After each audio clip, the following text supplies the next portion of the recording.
اي كورس انجلش هتدخله اي حاجه لازم يبقى فيها 3 حاجات. اولا انه يسهل عليك عمليه التعلم، يعني مش بعد كل كلاس يديك 300 سؤال تقعد تحلهم ويصحح لك وانت جامد ما حسبتش واحفظ الكلمات دي واشتغل على الحاجات دي.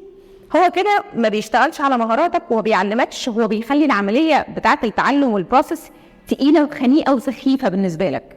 تاني حاجه انه يدربك على كل حاجه بتاخدها، يدربك مش يحفظك، في التحدث في السبيكينج، فينمي مهاره التحدث والليسننج طبعا. فتبتدي لما تدخل اي انترفيو او تتعامل باللغه الانجليزيه تلاقي نفسك قادر تتعامل وانت مرتاح وباحترافيه، فيكسر عندك حاجز الخوف.